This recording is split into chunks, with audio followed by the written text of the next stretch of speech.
Have you ever taken a gig that you maybe weren't really into, but and I you didn't had take to? it again? Definitely. There have been gigs where I've gone to the rehearsal and immediately like, nope. I've done it.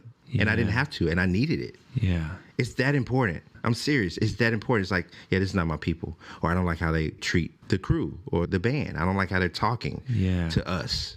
Yeah. You're not going to talk down to us, and we're all here trying to serve this moment, right? Yeah. No, that's not. It's not going to be fun when it's time to hit that bandstand together. Yeah. So now I'm going to do us a favor, get you a sub, and I'm going to bow out and go on to the next thing. Yeah. That's more important to me. Yeah. I've done that a couple times, and a couple times I've done it. I've called one of my mentors right away, like, man, did I do the right thing? Like, no, dude, you did the right thing. If anything, if anybody thinks that they could say something bad about you, know that like that's not your reputation. So if anybody goes around saying something negative, it's going to make them look right. You get what I mean? Yeah. And so I stood on that. I realized like the importance of being consistent and having a very sound reputation. My mantras over the last few years is that nobody really knows what they're doing. Like nobody.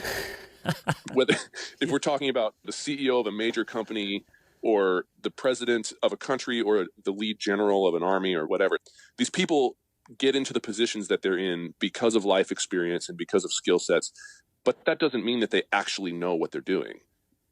Pretty much everybody everywhere is just kind of giving it their best guess. Yeah. And yes, the guess is informed by the experience and the expertise, but it's not a guarantee. Nothing is. Mm-hmm. This is like, I think we should just probably try to do this.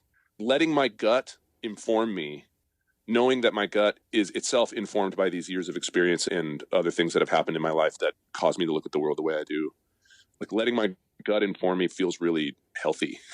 It feels really freeing instead of like, no, there's a rule here and you got to follow the rule. It's like, there's no rules, especially with how quickly things are changing in the world. And the rule is pay attention and follow your gut. Maybe that's the rule.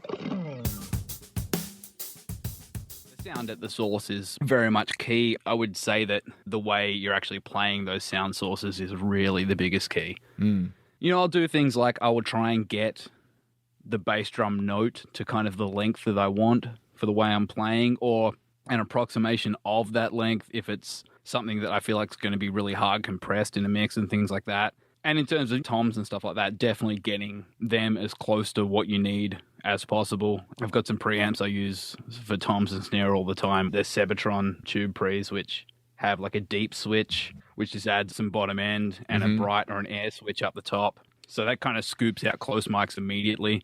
I'm kind of the train of thought that close mics especially just don't sound like drums anyway. You know, like so trying too hard to get them to sound like finished drum tones is maybe a bit of a fool's errand in some cases. I think it's like the overall aesthetic of the sort of whole sound of the kit that 100% needs to be in place from word go. Personality. Like he wants me to do that Vinnie Caliuta Bludgeon fill because we joke about that stuff. Like we love that stuff. Dude, we made a record for Rob Thomas. So like humor is part of it too. Literally in every song, I figured out a way to go dot, dot, dot, dot, dot, dot, dot, dot, dot. Oh, yes, of course. That Santana song. We just thought it would be funny. And sometimes it's really slow and like really hard to hear or whatever. Oh my gosh, I got to listen to that. That's amazing. Let's just put that in just because it would be funny. So there's a lot of humor going on too. Sounds like you're better able now to like be in the moment, enjoy the moment, have fun, and that confidence in yourself is resulting in just like a more positive, less stressful stage experience. Yeah, no one's gonna die if I play bad. And as extreme as that sounds, it's kind of what gets me through. I also just love music again.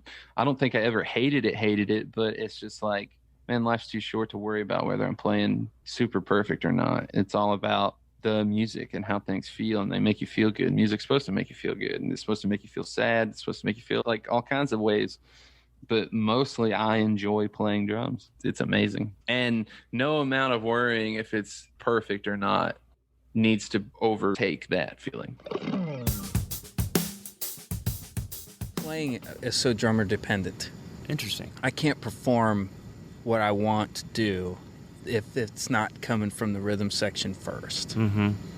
I think every record really sounds like the drummer that's on it. I think the drummer is the most important thing on every record. For example, I've worked with Lady Antebellum. Chad Cromwell was the drummer. Then when they switched producers to Nathan Chapman, it was Shannon Forrest. And I had this conversation with Nathan. When we started on that record, he said, you know, the sound of the record is always what drummer you use. The beginning Lady A records sound like Chad Cromwell's playing. This record sounds like Shannon Forrest. But, you know, but all of them had successful singles off of them. But it's really true. It's so funny because so many people have been calling me like, oh, Dave Elitch is like the posture guy. And it's so strange to me because that's just like one element of this whole thing. It's not like the only thing I care about. It's just a piece of the puzzle, but it goes to show how that has not been addressed at all in really the entire history of this instrument, which is insane because as a human being, you're not meant to sit down for really at all or for a long period of time. And you're certainly not meant to sit down and pick your feet up in the air. You would never do that ever if you weren't playing drums. And as soon as that starts happening, if you don't have good posture, which most people don't because they spend a life of slouching and sitting in soft chairs or beanbags or couches, they don't know how to organize themselves so everything's working and they're coming from an expansive place, not a collapsing into themselves place. So it's so funny because, yes, the posture is extremely important, but it seems to be one of the main things that people have latched onto because I think no one has ever addressed it, at least not properly in this instrument. There's something about being a part of something bigger. Everybody doesn't like that. Everybody needs to be the biggest thing on the biggest stage. I like knowing that my part is as important as the next guy's. Right. And the collaborative effort of all of those smaller things help create this beautiful thing that has people cheering, that has people crying, that have people spending their hard-earned dollars coming to see this beautiful piece of art that I'm a part of. So that's where my fulfillment comes from. Where excellence comes in musicianship or artistry is not about virtuosity. It's how excellent can you be at expressing your voice. It's not about chops or technique. I mean, it can be. If that's the medium that you communicate in, then if you're playing high-level fusion jazz, then you got to have some chops, you know?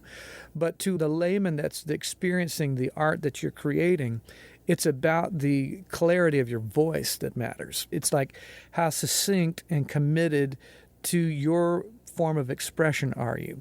I kind of equate this someone like Bob Dylan, who on some level as a singer or vocalist, he's a stylist, you know, and the music people could perceive as being, you know, a simpler form of music, if you will, but the level of expression is on such a level of heightened individualism and virtuosity in its own form that it's equal to what Donald Fagen does with Steely Dan, right? If they didn't do that and it required the musicians that it required to make those records the way they did, it would have sounded like Grateful Dead or some sort of jam band, a convoluted mess. One requires a certain amount of discipline. To get the sound you're looking for these records you're producing to a young, inexperienced drummer, what is maybe one of the first things you would tell them? Just to be consistent. Be consistent in your playing and in your hitting. Because again, when you're in a room like this, a drum room that's got space and it's full of all these microphones, you know, you might not realize it while you're playing it, but if you're not consistent on how hard you hit things like that stick out like a sore thumb in here in a big, exciting drum room, you know, and, you know, be consistent and just learn think of a drum set as an instrument. The drum set is an instrument. It's not, like I said before, it's not 9 individual things. Right. It is actually one thing. And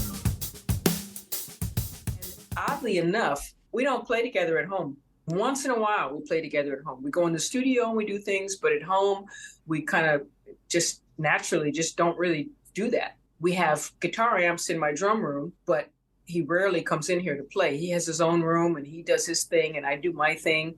Yeah. But then when we get to the bandstand, it's so fresh because we haven't been playing together. So it feels like, okay, this is great. So maybe that's one of the things that keeps us in kind of fresh mode as well. Yeah, it's interesting. Like there is kind of a partition in your life together, because when you're not on the bandstand, you're at home together, you're a couple interacting in that way, but then you save up this energy to interact in a different way on the bandstand that you don't interact at home. Mm-hmm. That's cool. I like what you said about like, giving each other space to be who you are. And I think that's kind of essential in any relationship with your partner. But when you can give each other the space and celebrate who you are on the bandstand, celebrate who each other is musically and personally, and that translates to the bandstand, I think that's an amazing thing and probably essential to living together and playing together. Because if you can't celebrate who he is on the bandstand, that might poison the well a little bit. Yeah, might not be too positive of an outcome there. It might not be the outcome that you really want.